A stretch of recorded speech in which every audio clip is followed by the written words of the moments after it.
Divorce happens. In fact, it happens to nearly half of first marriages. So how do you announce your divorce? And why are divorce announcements essential to the divorce process? Welcome to a special season of a Fresh Story podcast. Let's talk about divorce announcements. You get divorced. You get divorced. Getting divorced? I'm getting a divorce. You're getting a divorce. Because she's getting a divorce. So what if I get divorced?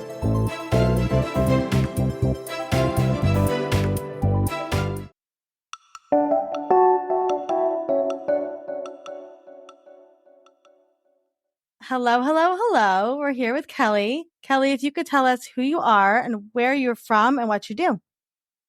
Hi, Olivia. I'm so excited to be here. I love this podcast so much, and it's been so helpful. My name is Kelly McMasters. I am the author of The Leaving Season, a memoir, as well as various other books and essays. And I'm also a professor of creative writing and publishing studies at Hofstra University. Amazing. Hofstra. My dad went to Hofstra. Kelly and I are both Long Islanders, so you might hear some accents. Okay, Kelly. So obviously this season is about the divorce announcement. And when you got divorced, what did you do? How did you announce it to the world? Well, I'm hoping this will be helpful because I did not. And my book is essentially my divorce announcement. Love it. I think when I left, the leaving was so protracted and prolonged. And the divorce itself, the divorce process took a really long time. So that it kind of dribbled out to various people. My close friends knew, and then it sort of hit in waves. And I had the luxury / pain of moving. I was the one who left the home. Mm-hmm. And so I moved from Northeast Pennsylvania to a completely new community where I knew nobody and nobody knew me. So I could just say, hi, I'm Kelly and these are my kids.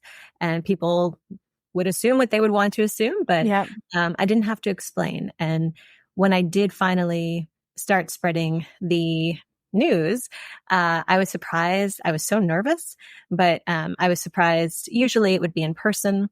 I would think, okay, this is going to be an intense conversation. And usually the response would be, I can't believe you lasted that long.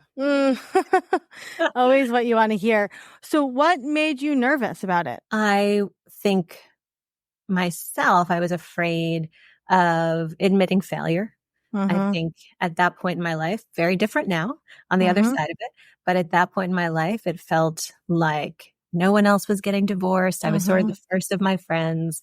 So I also had kids and everybody would say, but what's happening to the kids? How can you do that to your kids? Right. And of course, I'd thought all of that through before, but that didn't make it any easier to talk about, especially when it's somebody you're not very close to, right?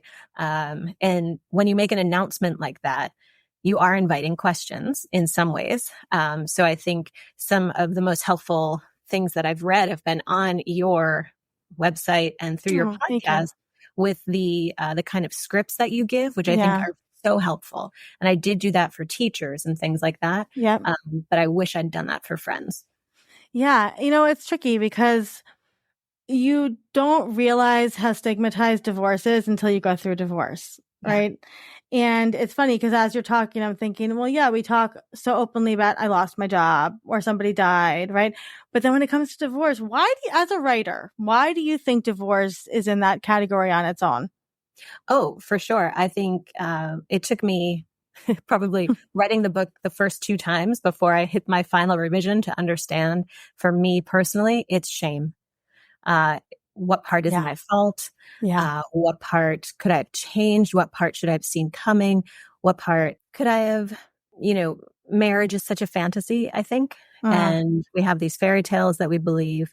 And when they crash into reality, sometimes people can, get down on their hands and knees and work with that partner, and the other partners were willing to do that. And you can make it through. Others just can't. And it's not really usually fault, right? Big believer, and thank God for no fault divorce, especially in New York. The last ones.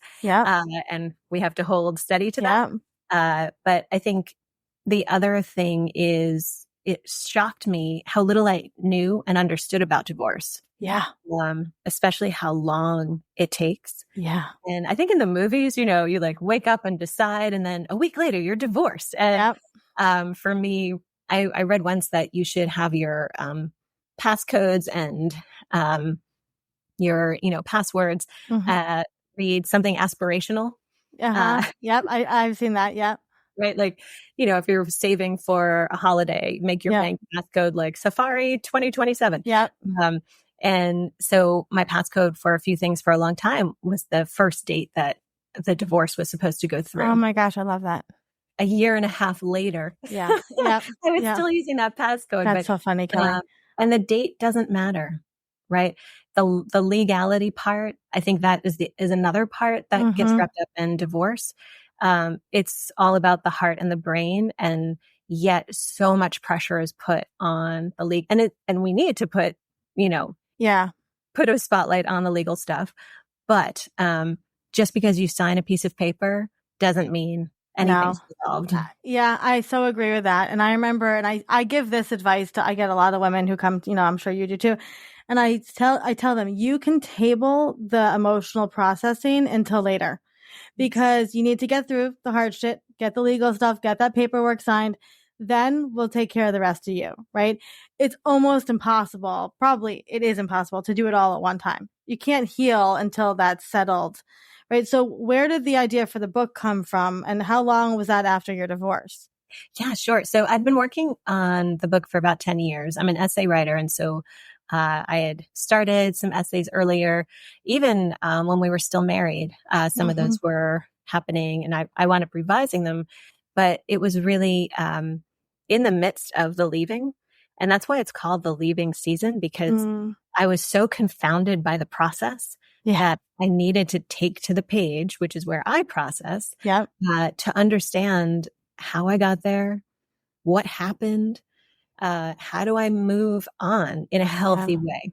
And I think there's still so much I don't understand, but it was helpful for me to be able to understand my own story so then I could tell it to my kids, and then they can have the freedom to build their own stories without mine overshadowing them. Yeah, I love that, because I talk to so many writers, so many women now are, you know, we're in this season of life that they're getting divorced. And I get a lot of people, myself included, that I'm like, how do I write about my divorce? Well, I have 2 kids, right? It's like, you know, you don't want to include certain things, right? And because they need to make opinions about the people in their life.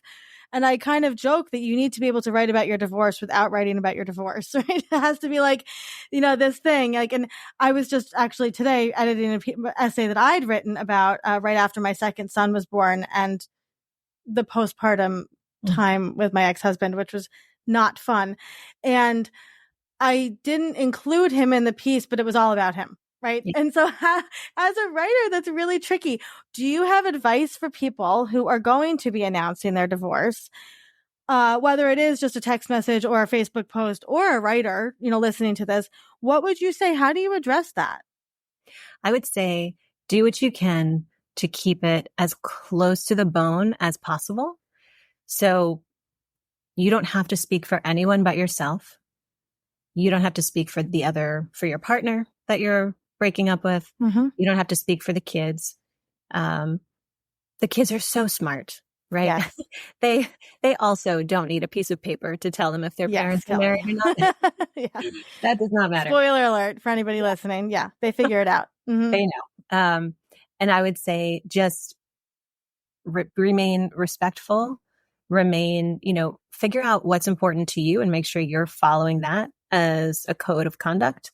And, a lot of times with my book in particular, people, before it came out, they would say, but your kids might read it. And I would say, yes, I want them to read it. A, they were there. Yep. So they know a lot of it. And B, it's my story. Yeah. And it's not a revenge story. It's from my perspective. So it makes perfect sense to me that your essay would not have him in it. Right. Of course, he's there. It's about him, but he's not in it. Right. And that's, I think, probably the most respectful. You need that critical distance, because that means you're looking at you and you're caring for you. Right. And that's really the only truth that we know. We only know our own truth. And so as long as you can make it as short Yeah. and as true as possible, then you can stand by it. I love that. So why do you think divorce announcements, whatever you use, are so empowering for people? Oh my gosh. Like you said earlier, the stigma is still so alive. I think it's painful to pretend. And probably the most damaging thing I did to myself was pretend it wasn't happening or not share. And isolation is such poison. Other people, once I started talking about it and telling people, other women in particular, whether they'd gone through it or not, that's what got me through. My friends, the older women in my life, especially, and just the people who, whether or not you've been through a divorce, you've been through a breakup, you've experienced loss of some kind, grief, right? Yeah. So everybody can come together and feel that in a compassionate way. And you feel so much less alone. There's so much aloneness in divorce, and it feels like it's you against everyone. And when you have that kind of chorus of friends and support to lean on, it changes everything. And so get it out there. Don't be ashamed. Just the faster you get it out there, and that will help you move on to the next part, and your kids too, if you have them. I love that. I love that. So if people want to read The Leaving Season and give you a follow, how can they do that? Absolutely. So you can find The Leaving Season in, anywhere online, any bookstore. Yep. It's just called The Leaving Season, a memoir. We'll link to it in the show notes. Yep. Oh, great. My website is probably the easiest, kellymcmasters.com. And I've also got a brand new Substack where I have something called the Leaving Letters, which are just starting, where people write in their postcards about their leavings. So that might interest your listeners in particular. I love that. I love that. Well, we're such a big fan of yours, Kelly. Thank you for your wise words. Because, I think so many people listening to this are in the messy middle, and to see, women who are thriving on the other side is always a pleasure. So we just appreciate you so much. Thank you for taking the time. Oh, thank you, Olivia. And thanks for your important work. I'm so glad that you're out there.